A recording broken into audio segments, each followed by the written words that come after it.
What's going on, you guys? Listen, today was a fun day on the goddamn internet. Bitch, I ain't cut up like this in a minute, okay? Girl, I was all up in the goddamn comments on the blogs and shit on the Instagram. Bitch, a mess. Okay, it was just for fun. Anyway, moving on. The haves and the have-nots, girl. Bitch, what? What? Okay, let me tell you something. I was about to say this episode didn't really give me much. Okay, but bitch, the bombshell at the end of the episode, I said, so this what we doing here? And I heard we only got like 4 more episodes, so I'm sitting here like, oh, so y'all really finna reveal everything in these next few episodes, huh? So this is episode 13 of season 8, okay, and it's called Hidden Bones. Truth be told, I wouldn't mind if this would have just evened out. I mean, it's ended on an even season 8, okay? Divide that shit by 2, that's 4. That means that it's an even number, okay? But I would have liked it to have gone to season 10, even though we know that really would have probably been pushing it. No, that would have been pushing it, to be quite honest. But I just wish it would have ended on the dough. It did, but that's just me. That's just me, because this, yeah. So we pick up where we left off last week with Benny and goddamn Sandy getting into that little fake ass fight. Baby, let me tell you something. I said, y'all don't be fighting in the street like this for real, okay? Bitch, they pushing each other, they hitting each other, they wrestling each other, okay? At one point, Sandy had a little hit and lick off of Benny. Benny fucked that ass up a little bit. Then Sandy get the little upper hand. Benny said, no, you don't, bitch, okay? And he did what he had to do. At one point, here's Rihanna at the whole time. Oh my God, you guys, stop.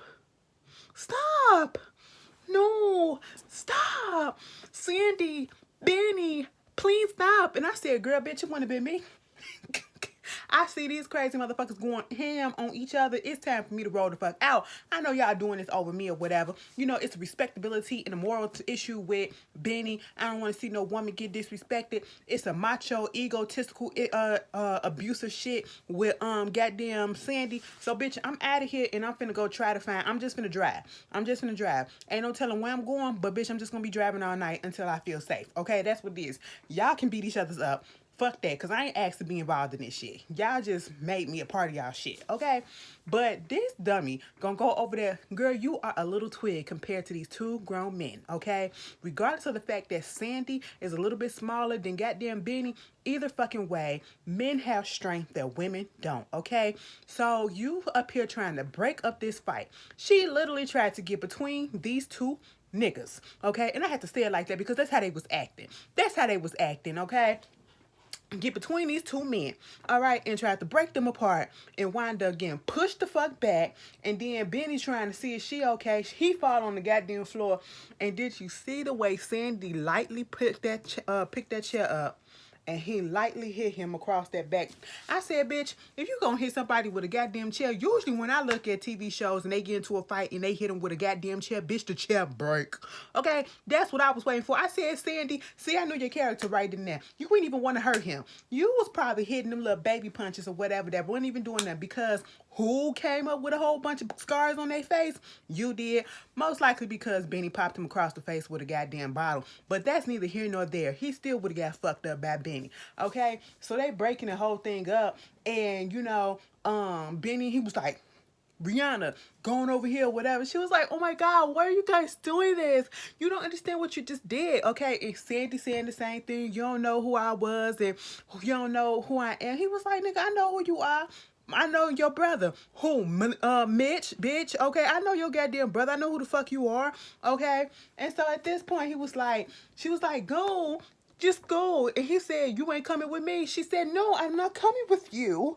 I said, girl, you should have been left, okay? You should have been left the situation, to be quite honest. But at this particular moment in time, Sandy finally leaves, and then Rihanna flipped that shit on goddamn Bendy and said, bitch, I don't want your ass either. I would have said, well, fuck you too, bitch. I got my ass bruised up over your ass. No, that's not right, because she was technically in distress because she was accosted by this abusive man. So Benny somewhat No, Benny did the right thing. He protected her. He protected her, okay? I ain't even gonna do that. I ain't even gonna do that. I'm just joking, but Benny protected her. He was a man in that moment, okay? I appreciate it because ain't no telling what Sandy would have did to her ass. And ain't telling what he gonna do now. Now, Sandy all up in his goddamn feelings and, you know, I'm gonna tell my uncle. I'm gonna tell Grandma Rose and all this shit. I'm like, boy, whatever. He up in the hospital. I said, oh, we gotta go to the hospital. We so big and bad, but we gotta go to the hospital. We couldn't just go get some goddamn peroxide and alcohol and clean the cut out and put a goddamn band-aid on and call it a goddamn day. No, we gotta go to the hospital and get stitches. Okay. I said, ooh, Mr. Big Guy. Bitch, stop it. Sandy always been a bitch. Okay. So at this point, you know, he gets on the phone with Mitch. Mind you, Mitch up in the hotel room. Bitch, whatever you and Candace had, it's over and it's done with, okay? You know, and it just disturbs me the way that they are pursuing, these men on this show is pursuing Candace, this one woman, okay? And y'all are literally pulling her in this direction, that direction, and basically trying to make it so that she can't decide what she wants for herself. And then when she decide what she wants, y'all can't fucking honor it. What happened to no means no and yes means yes, and let me consent and let me do what the fuck I want to do, and you take my word for it? What happened to those days? Did we forget about that in this show? Bitch, that's the part where it just started, it was bothering me. He up here talking about some, well, back in the day, you know, when you come home, you want me bucket ass naked. She like, well, nigga, it ain't back in the day. We not together, so what are you talking about? Okay, like last week when he was laying up in that, you just automatically assumed that she was gonna jump in the bed with you. That's why you took your clothes off. I didn't like that. It was creepy. It was disturbing. It was damn near sexual harassment if you want to go there, okay? I could have called sexual harassment for that. You know what I'm saying? Had yourself, if Candace wanted to be a little fishy or a little, you know, she wanted to go there, I ain't even gonna say fishy. If she wanted to go there, she had every right to say, this motherfucker is sexually harassing me or whatever. I come out the bathroom and he got his pants and all his clothes off or whatever, and I never told him we was gonna have sex. I just said, I'm finna get ready for dinner. He popped up on my shit. That's what she could have said, okay? But at the same time, you know, they friends. So, of course, Candace just laugh it off. But me, I don't like it. I don't like it. That's it. Okay? Moving on from that, you know, Candace also get a goddamn phone call from the senator. And he keep on trying to, first of all, where did he get her number from? But I forgot the government, they can find it because trust and believe, people be having my number there. I be like, damn, bitch, where you get that from? You know, like, it be so baffling to me when people that want to do business, because this has happened to me, they get your number and they be like, what? Like when no, I did give him my number. So then I was about to say something about something else. But sometimes, like, it happened to me a couple of times. Like, people didn't get my number. And I was like, wait a minute, how did you get my number? I mean, it was a business opportunity that was legit as fuck. But I still was wondering, how the fuck did you get my number? And I was like, you know what? Okay, cool. What do you want? And this is what Landon was saying about the senator. Something about his ass seems just not right. Like he is pursuing Candace for his own purpose. He wants Candace and Charles to get together for his own purpose, his own agenda.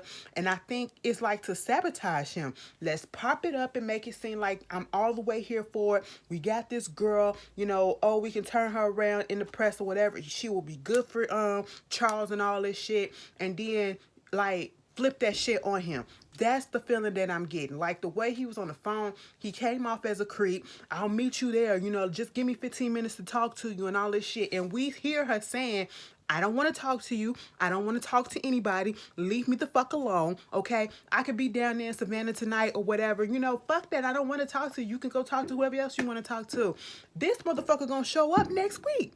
I don't like that shit. I don't give a fuck what your job title is. I don't like that shit. And I really hate the fact that they're going this route with that character because, you know, I know it's just a fictional TV show, but it's just a lot of shit that be going on in the world with women, and we got to protect our black women. And I don't like the way that they doing Candace or whatever. You know, Candace used to be a bad bitch.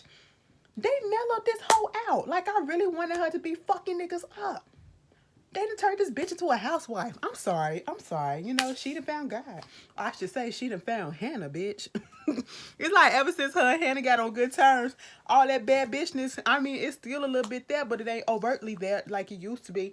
But anyway, while she over there doing that, Mitch get a phone call from Sandy. Sandy at the hospital complaining about, oh, I'm gonna kill that black kid of yours, that black kid that be with you or whatever. Benny, you know, he fought me, he fucks my head up and all this shit. He was like, okay, calm the fuck down. You're not gonna kill anybody. And, you know, have you told Uncle Benny? No, I haven't. Okay, fine.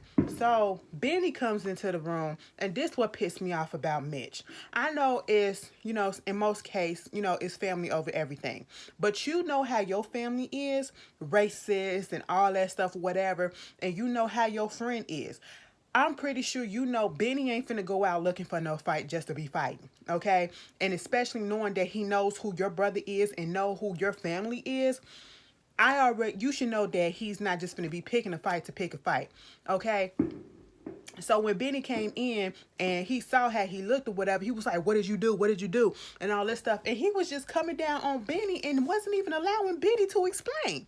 Mind you, did you pick up when Rihanna said, you know, because she was like, how do you know the Malones? Which one do you know? And he said, I'm cool with Mitch. He was like, oh shit, that's fucked up. Because Mitch and Sandy both tried to fuck up my last nigga. I said, so Mitch, you in this shit too? Like, Mitch, you ain't shit either at this point. And I did not like the way he disrespected Benny, as if, like, you didn't even give him a chance to explain. So he go down there to the hospital. And, of course, you know, Sandy is all this, I'm going to kill him and all this stuff or whatever. Madison was trying to put the goddamn stitches in his head. Oh, poor Madison. Madison was trying to get the stitches in his head. And he keep on saying all this, the black kid, I'm going to kill that black kid. You know, they got to keep it, you know, PG on here because in real life it would have been that N-word. But, hey, you know, that's what he itching to say. But anyway, so Mitch came down there, and at this point, it's like, oh, Vinny wants you, whatever. He was like, first of all, you can't do nothing to him because his sister is protected. And then Sandy want to drop the bomb talking about some, well, Grandma Rose and Vinny, they pissed off at you or whatever for whatever it is that you did. And I'm pretty sure that the family ain't going to be protected no more. Okay? So at this point, he was confused, like, what is happening? What is going on? So my whole thing is next week, you know, like Vinny said to Sandy after he finds out what exactly happened to him. All right, you know, of course we ain't gonna tell him the whole truth, and even if he did, Vinny probably wouldn't give a fuck. He still would have said what he said. And Sandy was sitting there talking about something, man, I want to kill that man. I want to kill that boy. Okay, like Vinny said, well, why didn't you? Because he's a bitch. We saw what it was. When Vinny told him to shoot Wyatt, he couldn't do it. Sandy is not a killer, okay? Sandy is a little boy trying to be a man in his uncle's eyes, and it is just not working. And he's an abuser, and he can't. So that's why he beat women, because he's not man enough. You know what I'm saying? He's not man enough. Meanwhile, we get Don. Excuse me. Sorry, my sinuses. We get Don, okay? That's the accountant name. This whole season, I ain't know that man's name. We wait till we almost over with the goddamn show for me to find out that his name is Don, okay? Mind you, he was the one that was on Family That Prays, the homeless man that was down on his luck, that was part of the shareholders on the company and all that shit. Girl, yeah, I watched Tyler Perry shit. I can give you some stuff, okay? But anyway, Catherine had a visitor. I said, damn, Catherine. Bitch, how long you been in jail and how many goddamn visitors you had? Girl, they giving you special privileges, okay? You be getting visitors at all time of the night, except for attorney coming in there saying, well, your bail is set at this, and we got the money, and you about to get out at 10 a.m. Bitch, ain't nobody coming up in there to tell Catherine that. Is she gonna get out by the end of this show? We don't even know, okay? You know, at this point, Don talking about some, I want to talk to you about something regarding your estate or whatever. She said, talk to Hannah, okay? Because she has power of attorney, and that's who you need to be talking to. And he was like, well, I've been trying to call Hannah, and she's not answering. And she was like, oh, really? And this is what I loved about Catherine. Catherine said, bitch, you're not going to pull one over on me. Now, see, Catherine can be smart in certain areas, and she can be dumb as shit in the other. We're going to get to the dumb as shit one in a second, okay?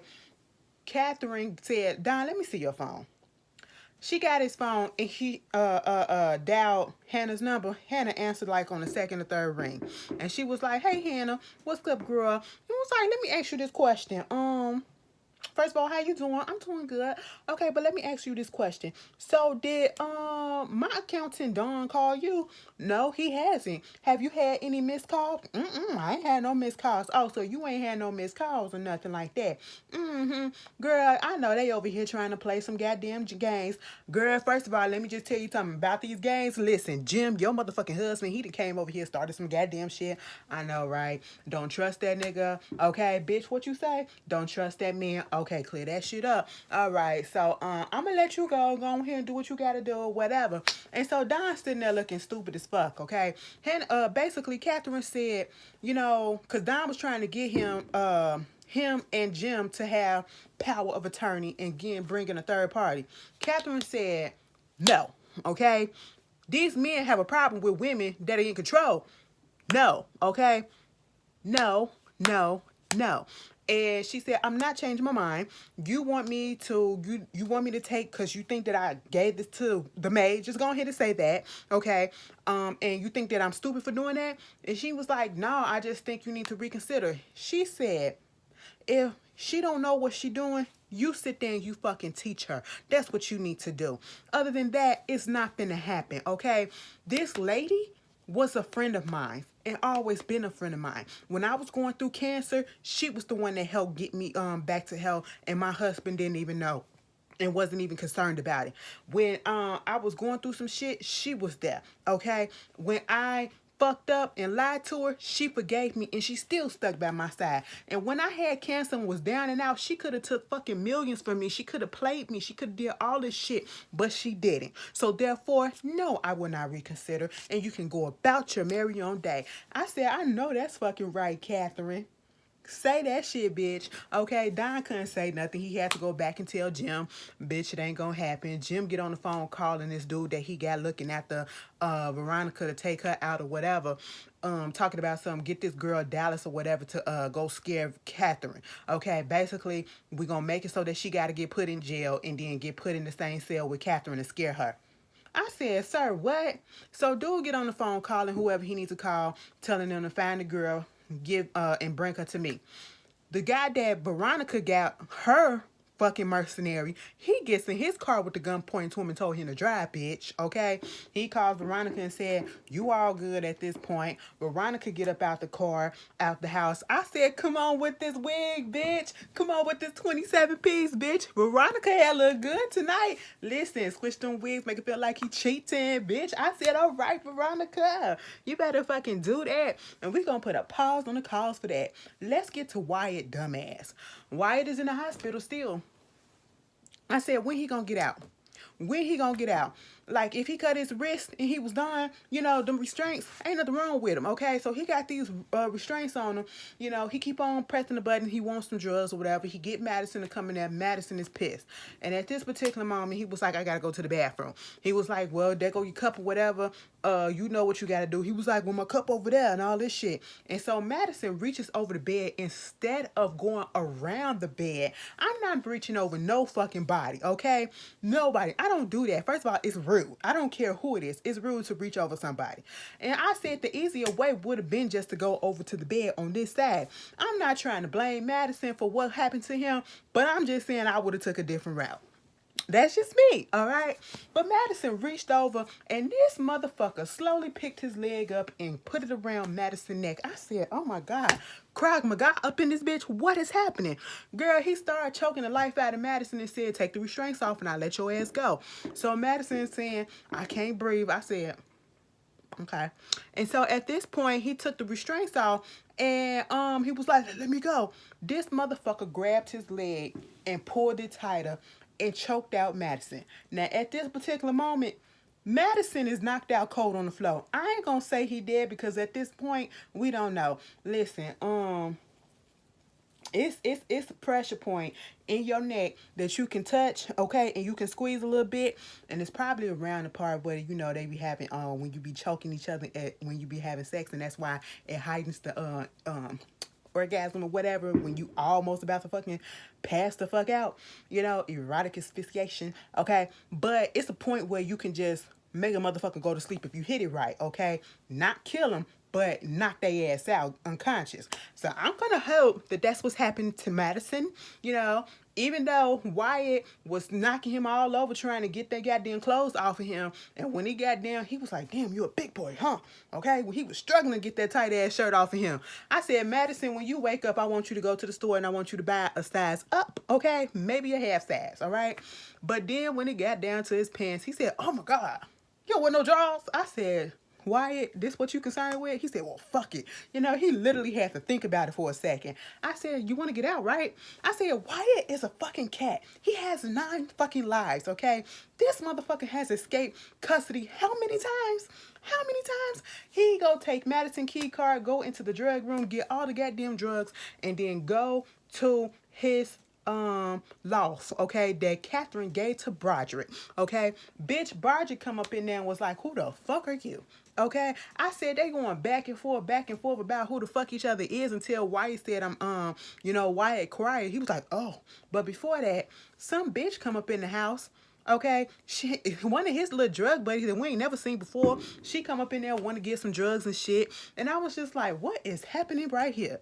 Meanwhile, Tanner goes over there to Jeffrey's house, or I should say David's house, and the security let him know that he was out there. And this part confused the fuck out of me. At this particular point, I don't know what's going on with Tanner. I said, is Tanner and Justin the same motherfucker at this point?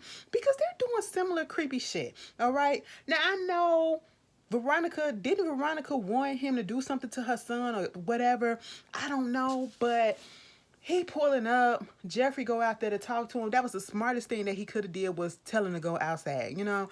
And he was like, I need you to tell me about my brother. You know, tell me about him. And I'm like, what? Okay. He was like, I mean, just tell me stuff. Like, you know, his wife said some things or whatever, but that's stuff that, you know, everybody already knew or whatever. But I mean, what about y'all and all that stuff? He was like, what you mean? What you want to know? Whatever. Like, well, he lied to you about HIV. I don't have it. He don't have it. And he was like, oh my God, so you don't have it? And he was like, no, I'm sorry you were scared. He said, I wasn't scared. He was like, oh, well, you know, tell me stuff about what y'all do or whatever. What was he like sexually? I said, why do you want to know what he does sexually? And then had the nerve to say, did y'all like dress up or something like that? And I'm sitting here like, so you think just because a man is gay that every one of them wants to dress up or what? I said, what in the fucking stereotype is going on? I said, come on now, Tanner, let's stop. And I'm listening to these questions, and then, you know, that's when Jeffrey was like, you and him kind of got shit in common. Okay, y'all similar. He was like, listen, I'm not similar to him because I'm not a queer. Jeffrey picked up on that and said, oh, a queer? He was like, gay. I said, okay, you know, interesting. Magic Kobe called him out on the shit when he was getting his ass whooped in Veronica's house. Okay, and I said, at this point, I don't know what it is. And he keep on trying to get Jeffrey to come to the memorial that's supposed to be the next day. It don't make sense, okay? So I'm like, Jeffrey, keep it up and say that you're not going, and don't show the fuck up, okay? Talking about something the family would want me there. That family, the mama, the main one of the family that don't want you there. The wife damn sure don't want you there. So come on, like, stop it. Tanner, you're weird, okay? Meanwhile, we get to the end of the goddamn episode. Jim goes outside and Celine is sitting on the porch. Well, let me pause. Okay, yeah, Celine sitting on the porch, okay? He was like, bitch, what the fuck you want? She was like, listen, your kids, you know, they need to go to school or whatever, okay? And they need money. I need money. I'm about to get evicted. He said, bitch, I don't give a fuck, okay? At this particular point, Veronica pulls up. Now, when Veronica leaves out the house, right at this moment, I was thinking about what happened to that couple that was trying to play her. Oh, bitch, they still in play, okay? Mama came downstairs after Veronica left, opened up the door for the husband or whatever, and said, bitch, I got her card, her account number, and I'm just looking for the Social Security. I said, oh, y'all trying to take that bitch money. And I did a tag. Bitch, what y'all on? Give me a little change now. I don't want to go to jail. Y'all can keep that. And I said, and he started asking questions like, what if she want me to sleep with her and all that shit? Do it. And he was like, I mean, so I can just go up there and get in her bed and be naked when she come in. She said, bitch, I'll fuck you up. I said, don't put the shit out there, because that he already did that shit for money, okay? Because Veronica already know that they trying to scam her. And I just want to know what's going to happen to them. He talked about some, let's go fuck in her bed. I said, nasty. Okay? Why y'all always want to do that? Meanwhile, she gets over there and she basically gives him this court document, said, bitch, you got 24 hours to give Celine $50,000, okay, for emergency child care. And if not, you will be arrested, okay? And he was like, bitch, I'm surprised you up in this goddamn driveway with your bullshit. Now, at this point, I'm thinking that he talking shit to Veronica. Bitch, he done flipped that shit and he turned that shit to goddamn Celine and said, with all the bullshit, the shit that you done did. And she was like, what? He was like, oh, you didn't know? That you killed Amanda. I said, bitch, wait a minute. Come again? I said, see, I knew that bitch didn't die by her own hand. Oh my God, I miss Amanda. I said, Celine, you know what? I got a feeling Jim lying, but bitch, that was a bombshell right there. I said, oh my God. But anyway, that was the halves and half nots, okay? If I missed anything, y'all let me know. Somebody told me that we got 4 more episodes left. 4 more episodes left. Girl, I don't know how they gonna tie this shit up in 4 episodes, bitch. Somebody gotta die. A few people gotta die, okay? We can't have everybody just up and about and alive, okay? I'm just saying. But y'all tell me how y'all feel, and I will see y'all later. Peace.